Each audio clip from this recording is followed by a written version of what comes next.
health issues, and half of the mental illness that has been detected begins at the tender age of 14. And I'm sure these are statistics that many parents would be interested in, particularly to look at and just ask yourself the question as to whether your child might be going through some of those mental health issues. And to have this discussion, we have a panel this morning that I'm going to introduce. We're joined by Edward Moito, who's a counselor. We have John Kamara, who's the founder of Afya Record, and we're going to be looking at how Afya Records is coming into this. But we also have Dr. Catherine Siengo Mutisia, who is a psychologist, and that's a discussion we're going to have. Remember, you're welcome to participate in this discussion and let us know any challenges or any questions that you may have via social media. The hashtag is KTN Morning Express. If you'd like to tweet, you can reach out to us on KTN News, or you can also tweet me directly, and that's at Michael G. Gitonga or Tricks at Tricks Ingado. Let's get into the discussion, and let me start with you, Edward Moito. And the question here is, please highlight some of the common mental challenges that our youth may be going through, because some of them may be very subtle and we may not even consider them to be mental challenges. Indeed. Thank you very much for hosting me here today as we prepare for the Mental Health Awareness Day that will take forth on the 10th of this month. My name is Edward Gedaiga. I'm a youth counselor. Your question is very right and very put in a good way. The youth actually are bearing a heavy brunt, especially right now during the COVID period. Some of the main issues that they're going through is one, depression. Many of the young people are actually facing depression. And this depression is brought about by probably anxiety, probably the lack of support, psychosocial support, the lack of the society not understanding the needs of the youth. Then the other thing they're suffering is called substance abuse disorders. Because now when the youth have hopelessness, when the youth are anxious about the future, which looks very gleam and doom for them, they tend to start looking for comfort zones, things that they can use so that they can feel okay. And you know that's where you have the alcohol abuse. By the way, in Kenya, 18 to 29-year-olds are the most that abuse alcohol. And this is where we have most of the problem. And the after effects of this alcohol is that, one, there are many serious health damages that the youth face when they drink this alcohol. Secondly, also their family breakages and their relationships. Also their working capacity is brought down. So therefore, this youth is not able to function optimally. Okay, Edward, allow me to pause you there. I want to bring in Dr. Catherine Siengo Mutisia, who's a psychiatrist. And just to hear from you, Daktari, you know, we have Edward who's highlighted quite a number of issues that the youth go through, one of them being depression and anxiety. And particularly, say, depression is one that for a long time was associated with the older generation, particularly because they're going through maybe, you know, different things. But now we are seeing it more in the youth. Do we have a reason that we can attribute as to why we have younger people getting depressed at younger ages now? Thank you very much, Michael. We know that by age 14, most of the mental illnesses, including depression, have set in. So 14 is still in the childhood age, beginning of adolescence. We could say that with the COVID-19 children staying at home, we are seeing more rates of depression.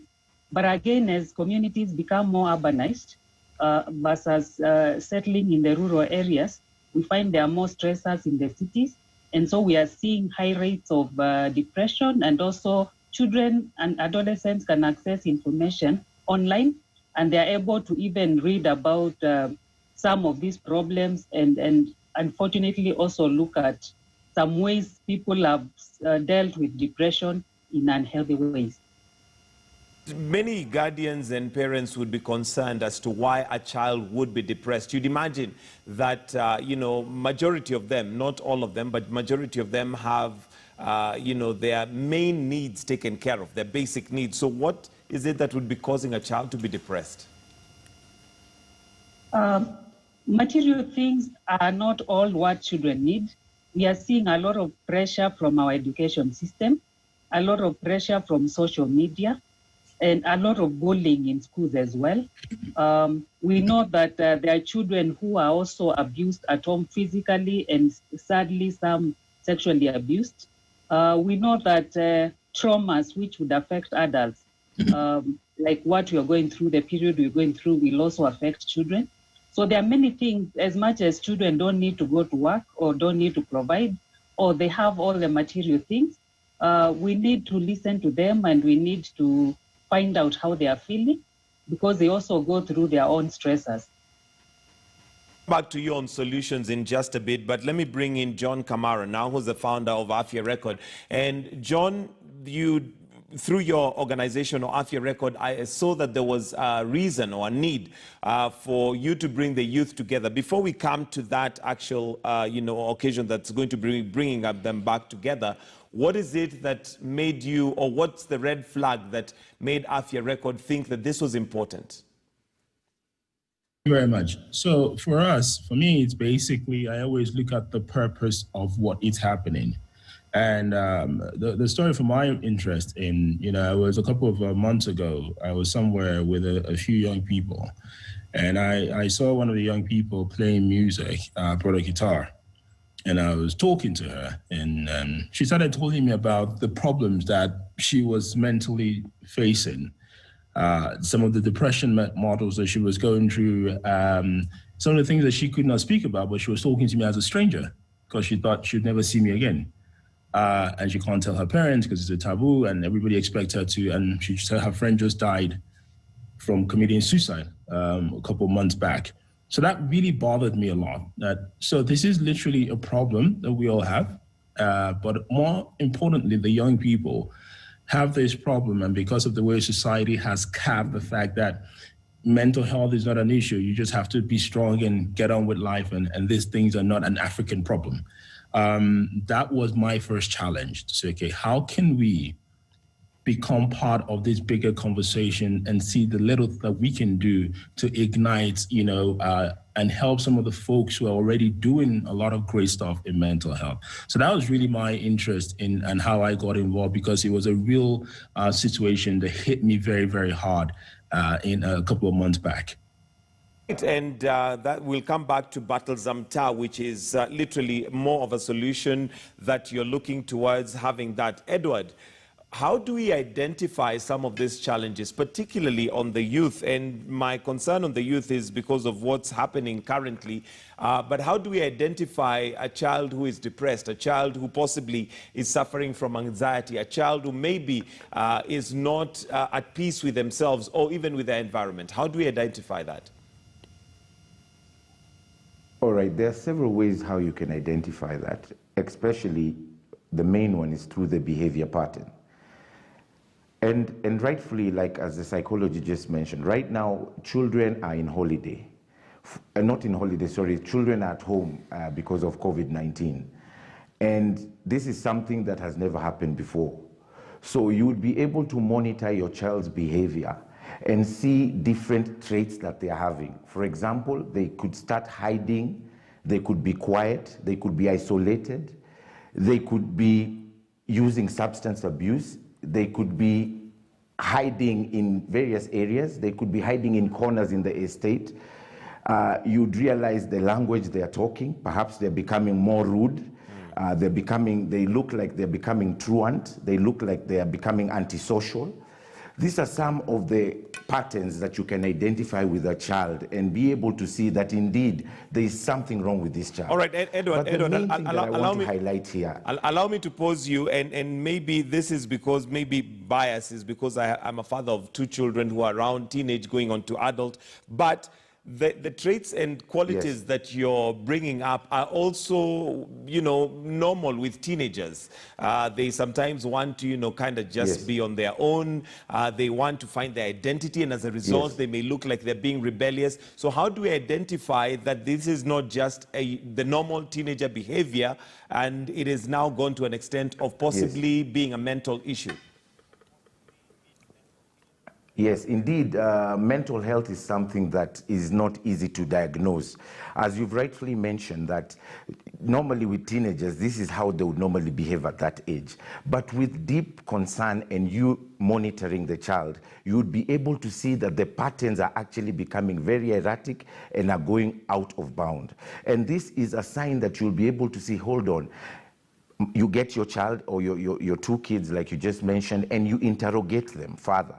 And then you also counsel them and tell them, look, I can understand perhaps you're going through hardship, and this is how we need to deal with it. Because the main thing that is happening right now when youth are facing depression and anxiety is that the parents are not understanding their children. The parents are or society generally is not taking time to interrogate and understand the real issues that these children are going through. Because like John just mentioned right there, mental health is like, hey, just be strong, get along with it, and we move on. So it's all about monitoring your child and being sincere with your child. And this is how your child will be able to open up to you and your teenager and your youth and tell you, Dad, Mom, this is exactly what I'm going through. And you know, some of these things can even be a teenager is going through that experience of puberty, where they have thoughts of sexual mentality or sexual thoughts, and they have a girlfriend or a boyfriend. These are things that many teenagers will not sit down with the parents. And you'd find that such a thing that happened there, and then the teenager kind of broke up their relationship with their girlfriend or their boyfriend, this is something they would not talk about. But with deep interrogation and with deep intentional concern, I'm sure as a parent, it is your duty as a duty bearer to be able to identify this mental illness before it gets out of hand, so that you can take them to a counselor, and the counselor then will be able to apply the skills of counseling. All right, Dr. Mutisia, Dr. Catherine Mutisia, question is, do you agree that those are some of the things that we need to, are there red lights that one can look at? Are there certain things that you can say, now this really differentiates between just an adolescent and one who has mental issues? Thank you very much. When we are diagnosing mental illness, and in this case, depression, we have to notice that it's affecting the child's or the person's social interactions, or if it's a child, schoolwork, or if it's an adult work, whether it's affecting their daily. So if we find that this child is withdrawing to the point where it's affecting even their physical growth, they are not having meals, they are not interacting with other people, and it causing problems in the interactions at home, then we get worried that this child could be having depression. On the other hand, a child who is going to school and they are not able to participate in school, or sometimes they would not be able to even go to school, then we start getting worried. But it's about considering the age of the child and whether the child is behaving as per how another child of that age would behave. And we can categorically tell what is being caused by the normal identity issues of teenage, and what is being caused by depression. And that's why you need to have a professional evaluate the child. All right, and bringing in John now. John Kamara, after your experience meeting this lady who was going through an issue, you took a step ahead that many maybe may not have done. Tell us a little bit about that, and what now, after your record, and what you're doing to address this issue of mental health in the youth. So thank you very much. One of the important things in life is always finding how you get a conversation started accurately, because the acceptance of reality is the start of the opportunity to, participate in solving a problem.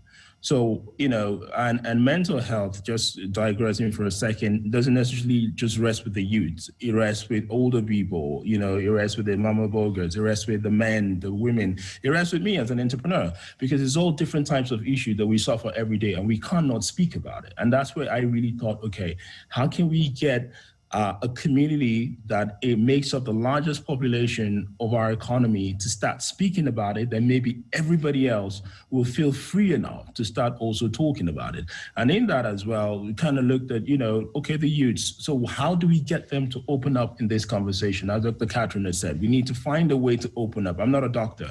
So I thought about this girl had a guitar.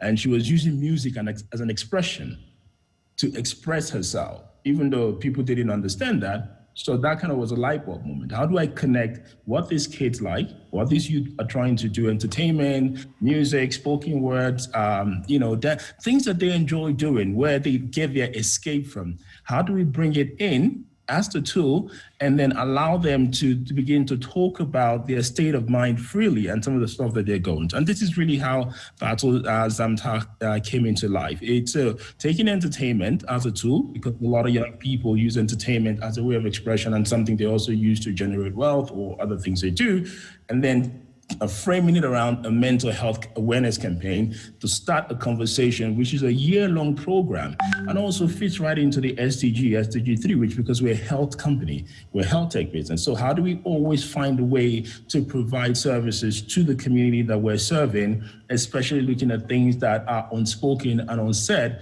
that are causing so much problem across, different homes. So that is really how the idea came together, and we decided to use music, spoken word, dance, the energy of young people in these places. And we talked to a few different partners, Telcom, CFK, and so many, and everybody sort of saw the same idea. And we thought, well, let us launch a year-long campaign starting from the 10th of October all the way to the 9th of October 2021. Right. And that's really the idea.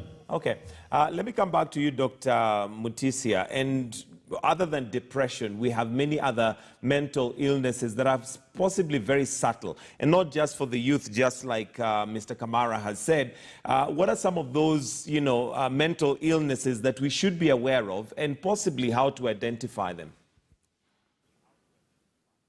Anxiety disorders are quite common, and for children, you will have children who have social phobia as well.